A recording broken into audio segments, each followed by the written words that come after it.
रखना है, जो है इनकम, एक्सपेंसेस यानी कि खर्चे, एसेट और लायबिलिटी। इनकम और एक्सपेंसेस से इनकम स्टेटमेंट बनता है, जिसे अक्सर प्रॉफिट एंड लॉस स्टेटमेंट भी कहा जाता है। यह इनकम और खर्च के बारे में बताता है, यानी पैसा कहां से आया और कहां गया। और ये तो हम सब अपने घर में करते ही हैं। हम लिखते हैं कि इस महीने हमने कितने पैसे कमाए, यानी कितनी इनकम आई, और उसमें से हमने कितने पैसे किस किस चीज में खर्च किए। यानी इन 4 शब्दों में से ये 2 शब्द इनकम और एक्सपेंसेस तो हर किसी को पता है। पर प्रॉब्लम यह है कि बहुत से लोगों को अगले 2 शब्द या तो पता नहीं है या फिर उन्हें हम ठीक से समझते ही नहीं हैं। और बाकी के ये 2 शब्द हैं एसेट और लायबिलिटीज। इन 2 शब्दों को, एसेट और लायबिलिटीज को, जब एक साथ लिखते हैं तो इसे हम बैलेंस शीट बोलते हैं। और यह नाम आपने जरूर सुना होगा। बैलेंस शीट ये नाम इसलिए दिया गया है क्योंकि इसमें एसेट और लायबिलिटीज को एक साथ मिलाकर देखा जाता है, यानी उन्हें बैलेंस किया जाता है। कुछ लोग जिनमें पैसे की समझ नहीं होती, इनकम स्टेटमेंट और बैलेंस शीट के बीच के रिलेशन को नहीं जानते। इस रिलेशनशिप को जानना बेहद जरूरी है। इसलिए जैसा मैंने पहले कहा था कि अमीर डैडी ने हमेशा दोनों छोटे बच्चों को आसान सी डेफिनेशन सिखाई। उन्होंने कहा कि एसेट वो होता है जो आपकी जेब में पैसा डालता है। अच्छी, सिंपल और इजी टू यूज डेफिनेशन है ना। एसेट वो चीजें होती हैं जो मेरे जेब में पैसा डालती हैं, यानी ये हमें पैसा बना कर देते हैं बिना हमारे काम किए हुए या बहुत कम काम किए हुए। एग्जाम्पल के लिए, अगर हम घर रेंट पर दे देते हैं और उसे खुद एक्टिवली मैनेज भी नहीं करते, तो ये घर हमारा एसेट बन जाएगा, क्योंकि इसे मैनेज करने के लिए ज्यादा टाइम नहीं देना पड़ेगा। फिर भी हर महीने इससे रेंट आता रहेगा। और इसी तरह हमारी कोई शॉप है जिसे कोई और मैनेज कर रहा है और हर महीने हमें उससे पैसे मिल रहे हैं, तो वो भी हमारा एसेट ही है। और इसके उल्टे लायबिलिटी वो चीज है जो मेरी जेब से पैसे निकालती है। मान लीजिए कि हम कोई बड़ा घर लेते हैं और इस घर से हमें कोई इनकम नहीं मिल रही है, तो इस घर ने एक ही बार में हमारा खर्च नहीं करवाया, बल्कि बार बार हमें इसमें खर्चा करना पड़ेगा, और इसलिए ये हमारी लायबिलिटी बन जाएगी। कभी इसमें मेंटेनेंस का खर्च देना पड़ेगा, जैसे लॉन को साफ रखने के लिए माली रखना पड़ेगा। और अगर सिंपल सा घर भी है तो भी हमें नॉर्मल मेंटेनेंस के लिए तो पैसा खर्च करना ही पड़ेगा। अब इसका मतलब यह नहीं हुआ कि हम अपने पर्सनल यूज के लिए घर ले ही ना, बल्कि इसका मतलब यह हुआ कि हम एटलीस्ट इन टर्म्स को, और ये जो शब्दावली, ये जो जार्गन्स हम यूज कर रहे हैं, इन्हें हम समझें और लाइफ में एसेट्स को लायबिलिटीज से पहले खरीदें। और यह ध्यान रखें कि एसेट से हमें ज्यादा पैसा आना चाहिए और लायबिलिटीज से हमारी जेब से कम पैसे जाने चाहिए। और अगर आसान करें तो असल में आपको इतना ही जानने की जरूरत है कि अगर आप अमीर बनना चाहते हैं तो आप जिंदगी भर एसेट खरीदते रहिए। अगर आप गरीब या मिडिल क्लास आदमी बनना चाहते हैं तो आप लायबिलिटी खरीदते रहिए। और इनके बीच को फर्क न जानने से ज्यादातर लोग जीवन भर पैसे की तंगी से परेशान रहते हैं। पैसों के लिए एक आदमी इसीलिए परेशान होता रहता है क्योंकि न तो वो इन शब्दों को समझ पाता है और ना ही इन नंबर्स को। जिन लोगों के सामने पैसे की मुश्किलें आ रही हैं, उन्हें यह समझ लेना चाहिए कि शब्दों या नंबर्स में ऐसा कुछ है जिसे वे पढ़ नहीं पा रहे हैं। कोई चीज ठीक से उनकी समझ में नहीं आ रही है। अमीर लोग इसीलिए अमीर होते हैं क्योंकि इस मामले में वे पैसे की तंगी से परेशान लोगों से ज्यादा समझदार होते हैं। तो अगर आप अमीर बनना चाहते हैं और अपनी दौलत को बनाए रखना चाहते हैं तो पैसे के बारे में सीखना और समझदारी दोनों इंपॉर्टेंट हैं, शब्दों में भी और नंबर में भी। ध्यान रखिए कि सिर्फ नंबर से पूरी बात समझ में नहीं आती है और सिर्फ शब्दों से भी पूरी बात समझ में नहीं आती है। मायने तो पूरी कहानी के होते हैं। किसी फाइनेंशियल रिपोर्ट में नंबर को पढ़ना प्लॉट या कहानी ढूंढने की तरह ही है। पैसा कहां जा रहा है, इस बात की कहानी। 80% परिवारों की पैसे की कहानी यह होती है कि वे अमीर बनने के लिए कड़ी मेहनत करते जाते हैं। इसका कारण यह नहीं है कि वे पैसा नहीं कमाते, असली कारण यह है कि वे जिंदगी भर एसेट की जगह लायबिलिटी खरीदते रहते हैं। आइए अब हम समझते हैं कि गरीब आदमी अपना पैसा कैसे खर्च करता है। एक्चुअली एक गरीब इंसान को एसेट और लायबिलिटी के बारे में कुछ पता नहीं होता, इसलिए वो बेचारा अपने पैसों को कुछ इस तरह से खर्च करता है। उसे पैसे उसकी सैलरी से मिलते हैं, वो उन्हें खर्च कर देता है और उसके पैसे खत्म हो जाते हैं। उसे ज्यादा पैसे कमाने के लिए रोज दोबारा मेहनत करनी पड़ती है, यानी कम पैसे होने की वजह से ना ये एसेट खरीद पाता है और ना ही लायबिलिटी। अब बात करते हैं मिडिल क्लास आदमी की। एक मिडिल क्लास आदमी के पास इनकम थोड़ी ज्यादा आती है और वो पैसे पहले उसके एक्सपेंस कॉलम में जाते हैं, यानी वो पहले अपने खर्चे पूरे करता है और उसके बाद वो लायबिलिटीज खरीदता है, जैसे कि नई कार, नया मोबाइल फोन, नया घर वगैरह। ये लायबिलिटीज उसकी जेब से हर महीने पैसे निकलवाती रहती हैं। एक मिडिल क्लास इंसान के पास बहुत ही कम एसेट्स होते हैं जो उसे पैसा कमा कर दे सकें। कई मिडिल क्लास लोगों के पास कोई भी एसेट नहीं होता है, यानी कोई पैसिव इनकम का सोर्स नहीं होता है, इसलिए वो पूरी जिंदगी रैट रेस में लगे रहते हैं। फाइनली आता है एक अमीर आदमी का एग्जाम्पल।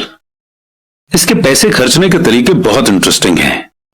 इन लोगों का पूरा फोकस अपने एसेट कॉलम पर होता है, यानी ये अपनी इनकम से पैसा खर्च करके यही सोचता है कि वो ऐसी चीज कैसे बनाए या खरीदे जिससे उसे हर महीने पैसा मिलता रहे और इन पैसों के लिए उसे ज्यादा काम न करना पड़े।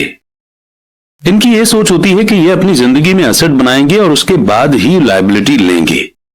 इसलिए कई छोटे बिजनेसमैन को भी आपने यही कहते सुना होगा कि पहले दुकान फिर मकान। तो अभी हमने ये सीखा कि गरीब को एसेट या लायबिलिटी के बारे में नॉलेज ही नहीं होती है। मिडिल क्लास इंसान को थोड़ी बहुत नॉलेज होती है, लेकिन वो अपनी पूरी जिंदगी लोगों को शो ऑफ करने के लिए लायबिलिटीज लेता जाता है, जो उसकी जेब से एक बार नहीं बल्कि बार बार पैसे निकलवाती हैं और इसीलिए ये लोग रैट रेस में लगे रहते हैं। अमीर आदमी सबसे पहले अपने एसेट पर फोकस करता है। वो सोचता है कि पहले वो पैसिव इनकम सोर्स क्रिएट करेगा और उसके बाद ही लायबिलिटीज लेगा। बस पैसे खर्च करने की प्रायोरिटी ही किसी इंसान को अमीर तो किसी को गरीब बना देती है। हम में से हर एक को जिंदा रहने के लिए खर्च करना पड़ता है। हम सभी को रोटी, कपड़े और मकान की जरूरत होती है। एक गरीब, मिडिल क्लास और अमीर आदमी की जिंदगी में पैसा किस तरह आता जाता है, इसे हम कैश फ्लो बोलते हैं और कैश फ्लो पूरी कहानी बता देता है। इस कहानी में यह बताया जाता है कि वो आदमी अपने पैसे का किस तरह से इस्तेमाल करता है। एक बार पैसा हाथ में आ जाने के बाद वो उस पैसे का क्या करता है। मैंने अपनी कहानी अमेरिका के सबसे अमीर लोगों से इसीलिए शुरू की ताकि मैं ये बता सकूं कि इतने सारे लोगों की सोच में कहां गलती होती है। गलती ये होती है कि वे ये मानते हैं कि पैसे से सारी प्रॉब्लम हल हो जाती है। इसीलिए जब लोग मुझसे फटाफट अमीर बनने के नुस्खे पूछते हैं तो मैं कांप जाता हूं, या ये पूछते हैं कि उन्हें कहां से शुरू करना चाहिए। मैं अक्सर सुनता हूं, मैं कर्ज में हूं इसलिए मुझे और ज्यादा पैसे कमाने चाहिए। पर यह देखने में आया है कि ज्यादा पैसे से प्रॉब्लम नहीं सुलझती। सच कहा जाए तो इससे प्रॉब्लम और ज्यादा बढ़ सकती है। पैसा हमारी इंसानी कमजोरियों को अक्सर ज्यादा उभार देता है। पैसा अक्सर हमारे ऐसे पहलू पर रोशनी डालता है जिसके बारे में हम अनजान रहते हैं। इसलिए अगर किसी आदमी को अचानक बहुत सी दौलत मिल जाए, जैसे जायदाद, सैलरी में भारी बढ़ोतरी या उसकी लॉटरी लग जाए, तो पैसा मिलने के कुछ समय बाद वो अपने पुराने हाल में पहुंच जाता है और कई बार तो उससे भी बुरे हाल में। पैसा आपके दिमाग में चल रहे कैश फ्लो पैटर्न को दिखाता है। अगर ये पैटर्न ऐसा है कि अपनी पूरी कमाई खर्च करनी है तो इस बात की बहुत संभावना है कि आपकी इनकम बढ़ेगी तो आपका खर्च अपने आप बढ़ जाएगा। इसलिए कहावत सही है कि मूर्ख और उसका पैसा जल्दी ही एक दूसरे से अलग हो जाते हैं। मैंने ये कई बार कहा है कि हम स्कूल इसलिए जाते हैं ताकि हम एकेडमिक और प्रोफेशनल काबिलियत को हासिल कर सकें। बेशक ये दोनों बहुत इंपॉर्टेंट हैं। हमारी प्रोफेशनल काबिलियत के कारण ही हम पैसा बनाना सीखते हैं। 1960 के दशक में जब मैं हाई स्कूल में था, यह माना जाता था कि अगर कोई पढ़ने लिखने में अच्छा है तो वो होनहार स्टूडेंट आगे जाकर डॉक्टर बनेगा। अक्सर उस बच्चे से यह नहीं पूछा जाता था कि क्या वो डॉक्टर बनना चाहेगा, बस ये मान लिया जाता था। इसका कारण यह था कि इसमें सबसे ज्यादा पैसा नजर आता था। आज डॉक्टरों के सामने पैसे की बहुत सी मुश्किलें हैं जो भगवान न करे किसी और के सामने हों। इंश्योरेंस कंपनियों ने इस बिजनेस पर काबू कर रखा है गवर्नमेंट भी दखल दे रही है और कोर्ट में मुआवजे के केस फाइल हो रहे हैं वगैरह। आज बच्चे बास्केटबॉल स्टार बनना चाहते हैं, टाइगर वुड्स की तरह गोल्फर बनना चाहते हैं, कंप्यूटर एक्सपर्ट बनना चाहते हैं, movie star, rock star, beauty queen या इन्वेस्टर बनना चाहते हैं। इसीलिए क्योंकि अब दौलत, शोहरत और इज्जत इन्हीं जगहों पर है। इसी कारण स्कूलों में बच्चों को अच्छा पढ़ने के लिए मोटिवेट करना मुश्किल हो गया है। वे जानते हैं कि प्रोफेशनल सक्सेस का एकेडमिक सक्सेस से कोई सीधा रिलेशन नहीं है जैसा कभी हुआ करता था। क्योंकि स्टूडेंट्स में स्कूल छोड़ते समय पैसे की कोई समझ नहीं होती है, इसलिए करोड़ों पढ़े लिखे लोग अपने बिजनेस में तो सक्सेसफुल हो जाते हैं, पर बाद में वे पैसे की तंगी से जूझते रहते हैं। वे और ज्यादा मेहनत करते हैं पर अपनी प्रॉब्लम से जीत नहीं पाते। उनकी एजुकेशन में कमी यह नहीं है कि उन्हें पैसा कमाना नहीं सिखाया गया, बल्कि कमी यह है कि उन्हें पैसा खर्च करने का तरीका नहीं सिखाया गया। पैसा बनाने के बाद उसका किस तरह से इस्तेमाल किया जाए और उसे किस तरह से संभाला जाए, इसे पैसे की समझ कहते हैं। पैसा एक बार कमाने के बाद उसका क्या किया जाए, इसे अपने पास कितने लंबे समय तक रोका जाए और अपने पैसे से कड़ी मेहनत कैसे करवाई जाए। ज्यादातर लोग ये नहीं बता पाते कि उनकी पैसे की तंगी का कारण क्या है। ऐसा इसलिए होता है क्योंकि उनमें कैश फ्लो की समझ नहीं होती है। कोई आदमी बहुत पढ़ा लिखा हो सकता है, अपने बिजनेस में सक्सेसफुल हो सकता है, पर हो सकता है कि उसमें पैसे की बिल्कुल भी समझ ना हो। ऐसे लोग अक्सर जरूरत से ज्यादा कड़ी मेहनत करते हैं, क्योंकि उन्होंने कड़ी मेहनत करना तो सीखा है, पर पैसे से अपने लिए कड़ी मेहनत करवाना नहीं सीखा। यह कहानी बताती है कि पैसे का सुख भरा सपना किस तरह दुख भरे सपने में बदल जाता है। कड़ी मेहनत करने वाले लोगों की फिल्मी कहानी एक घिसे पिटे ढर्रे पर चलती है। हाल में शादीशुदा खुश बहुत पढ़े लिखे पति पत्नी साथ साथ रेंट के मकान में रहने लगते हैं। जल्दी उन्हें यह लगने लगता है कि वे पैसा बचा रहे हैं, क्योंकि दो लोगों के साथ साथ रहने का खर्च भी लगभग उतना ही होता है जितना कि अकेले आदमी का। प्रॉब्लम यह है कि जिस अपार्टमेंट में वे रहते हैं वो छोटा है।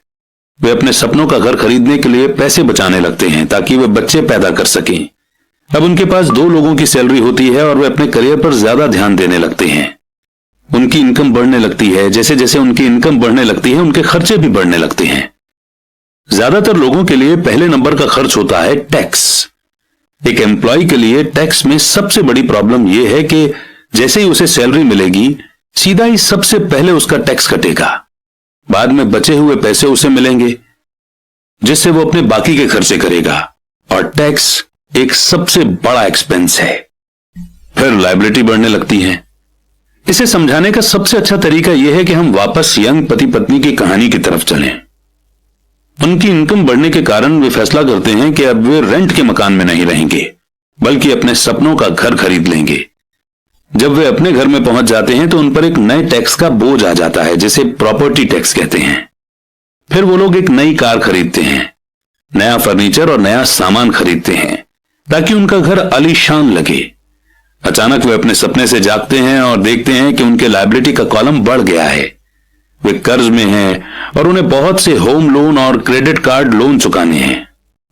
अब वे रैट रेस में फंस चुके हैं।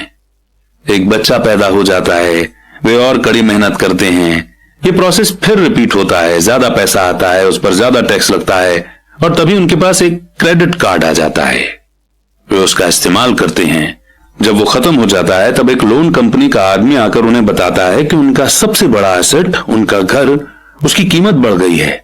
कंपनी उन्हें एक बिल कंसोलिडेशन लोन देने का ऑफर करती है क्योंकि उनकी क्रेडिट हिस्ट्री बहुत अच्छी है। कंपनी उन्हें यह भी बताती है कि समझदारी इसी में होगी कि वे अपने ऊंचे इंटरेस्ट रेट पर लिए गए कंज्यूमर लोन को उनके क्रेडिट कार्ड से चुका दें, और इसके अलावा उनके घर पर लगने वाले इंटरेस्ट से उन्हें टैक्स में छूट यानी कि एग्जेम्पशन भी मिलेगी। वे ऐसा ही करते हैं और ज्यादा इंटरेस्ट रेट वाले क्रेडिट कार्ड का पेमेंट कर देते हैं। इसके बाद वे राहत की सांस लेते हैं कि उन्होंने क्रेडिट कार्ड का हिसाब साफ कर दिया है। अब उन्होंने अपने कंज्यूमर लोन को होम लोन में बदल लिया है। उनका पेमेंट भी कम हो जाता है क्योंकि उन्हें अपने कर्ज को 30 साल की इंस्टॉलमेंट में चुकाना है। प्रॉब्लम से डील करने का यही स्मार्ट तरीका है। उनके पड़ोसी आते हैं और उन्हें शॉपिंग पर चलने के लिए इनवाइट करते हैं। दिवाली, न्यू ईयर की सेल लगी हुई है, यही तो मौका है कुछ पैसा बचाने का। वे अपने आप से कहते हैं कि मैं कुछ नहीं खरीदूंगा, मैं तो सिर्फ देखने जा रहा हूं। पर अगर कोई चीज जम जाए तो उसे खरीदने की उम्मीद में वे अपने क्रेडिट कार्ड को ले जाना नहीं भूलते। मैं ऐसे यंग कपल से हर समय टकराता हूं। उनके नाम बदलते रहते हैं पर उनकी पैसे की तंगी एक सी ही रहती है। वे मेरी चर्चाओं में यह सुनने के लिए आते हैं कि मैं इस बारे में क्या कहता हूं। वे मुझसे पूछते हैं कि क्या आप हमें बता सकते हैं कि और ज्यादा पैसे कैसे कमाया जा सकता है। उनकी खर्चीली आदतों ने उन्हें और ज्यादा कमाने के लिए मजबूर कर दिया है। वे इतना भी नहीं जानते कि दरअसल प्रॉब्लम पैसा कमाने की नहीं है, पैसा सही तरह से खर्च करने की है, और यही पैसे की तंगी का कारण है। यह समस्या इसलिए पैदा होती है क्योंकि उनमें पैसे की समझ नहीं होती। यह समस्या इसलिए और भी भयानक हो जाती है क्योंकि वे एसेट और लायबिलिटी के फर्क को नहीं समझ पाते। मेरा मानना है कि ज्यादा पैसे से शायद ही कभी किसी की पैसे की प्रॉब्लम सुलझती है।